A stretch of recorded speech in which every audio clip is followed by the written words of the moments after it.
Então, pessoal, na escolha do antibiótico, também aí a gente devemos, né, dar atenção à condição do paciente, né, os fatores aí que estão vinculados ao paciente. Então, por exemplo, situação do sistema imune, dos rins, do fígado, circulação, idade do paciente, também deve ser considerados. No caso da mulher aí, também devemos levar em consideração a gestação e a amamentação, porque também podem aí afetar a escolha do antimicrobiano. Então vamos falar aí um pouquinho aí do sistema imune.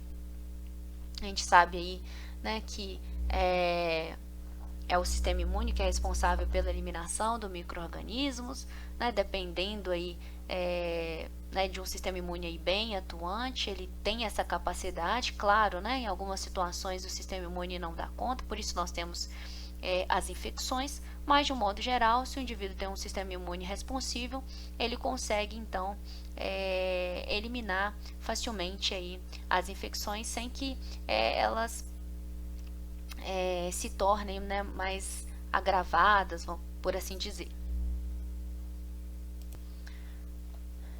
Então, pessoal, de um modo geral, né, a gente pode colocar que o alcoolismo, o diabetes, a infecção, né, por HIV, a má nutrição, as doenças autoimunes, gestação ou, né, também a idade avançada, elas podem afetar a imunocompetência do paciente, né, bem como também aí o uso de fármacos imunossupressores. Como a gente pode colocar aí, por exemplo, imunossupressores utilizados em pacientes transplantados ou pacientes que apresentam aí algumas patologias no qual precisa utilizar aí fármacos que diminuam a resposta imunológica, certo? Então, de um modo geral, dosagens maiores do que as usuais de fármacos bactericidas ou tempos de tratamento também mais longo são necessários aí para eliminar os micro-organismos invasores nesses indivíduos por conta né, da falta de um sistema imunológico mais responsivo. Uma outra situação que nós temos é a disfunção renal.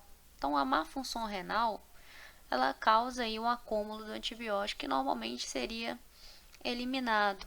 Então, por conta disso, o ajuste de dosagem ele auxilia aí prevenindo o acúmulo, né, do fármaco e também os efeitos adversos.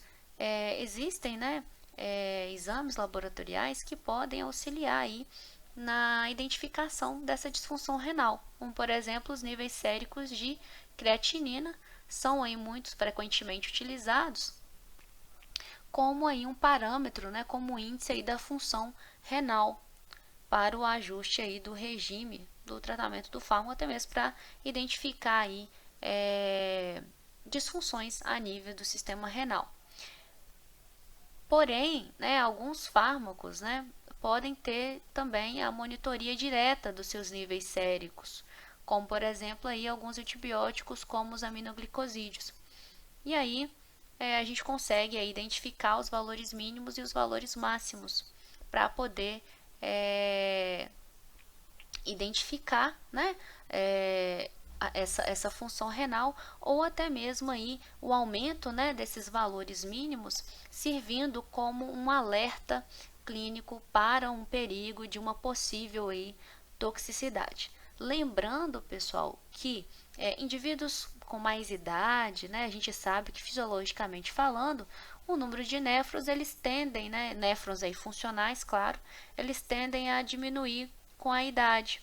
Então a gente tem que ter um cuidado maior com pacientes idosos, uma vez que são aí mais vulneráveis, né, por assim dizer, ao acúmulo de fármacos eliminados pelos rins.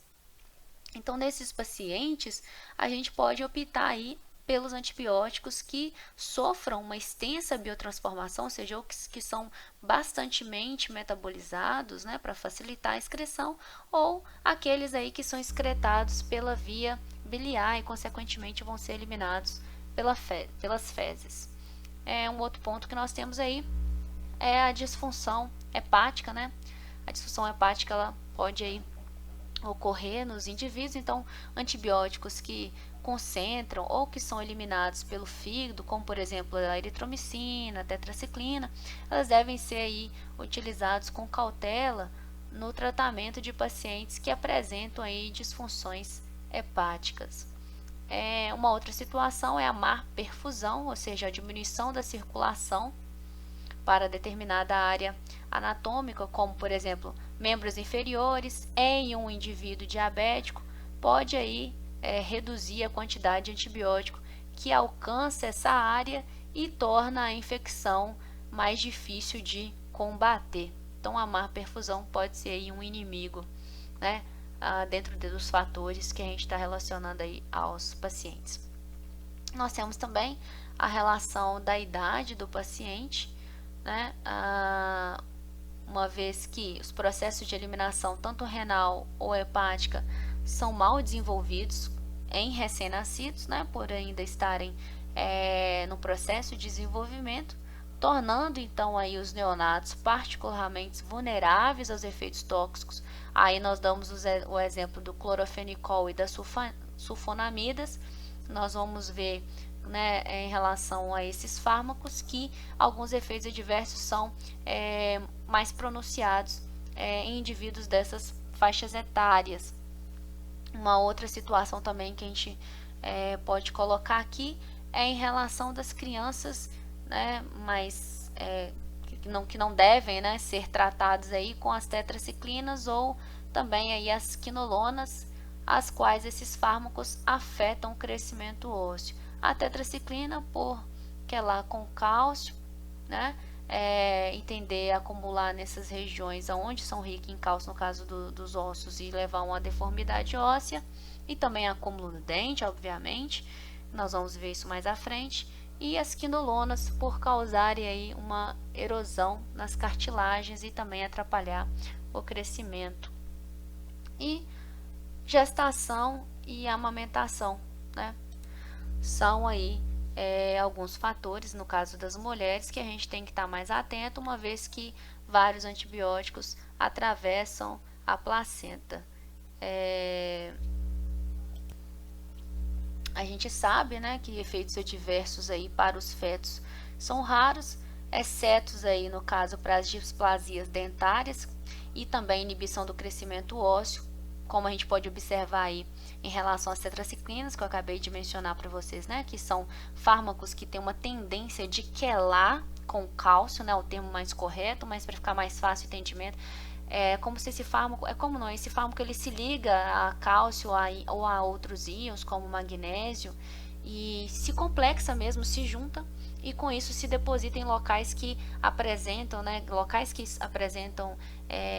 riqueza, vamos dizer assim, é rico, né, e nesses elementos como cálcio, dente, ósseos, a gente consegue observar, né, uma disfunção, uma displasia, no caso dentário, uma inibição do crescimento.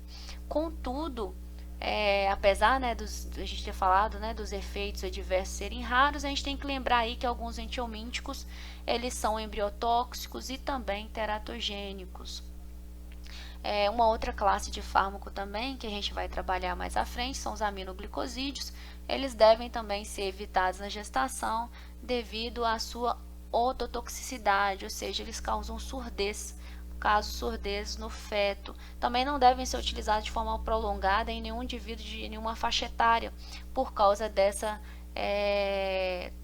lesão coclear, né, que eles podem proporcionar, levando aí a surdez dos indivíduos, no qual os livros de farmacologia vão citar aí como ototoxicidade. Nós vamos abordar muito mais sobre isso quando estivermos falando de cada classe, ok? Isso é só para mostrar para vocês um panorama geral de alguns fármacos em relação ao fator idade, aos fatores, né, do paciente, incluindo idade, má perfusão, difusão hepática, renal, sistema imune, gestação e amamentação.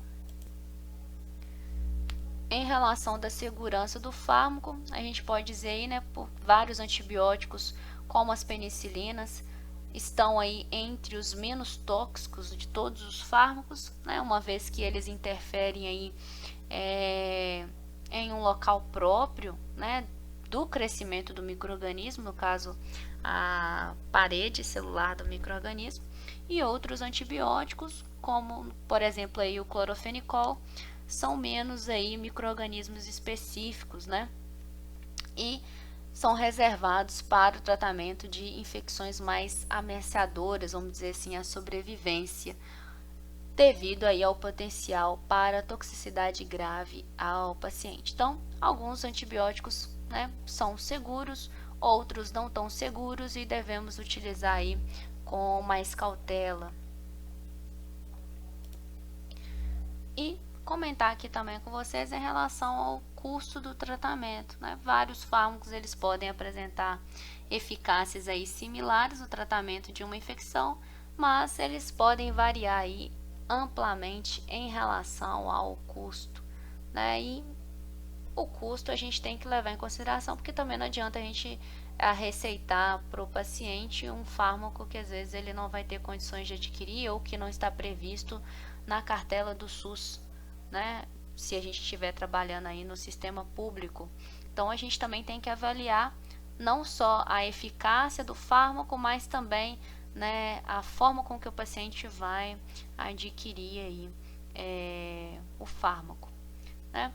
A gente também tem que levar isso em consideração, pautado no país onde a gente vive, ok, pessoal? Uma vez que a gente tem também uma cartela ampla de fármaco que é capaz de ser tão efetivo quanto um que tenha um custo mais elevado para o paciente, a gente também tem que levar isso em consideração.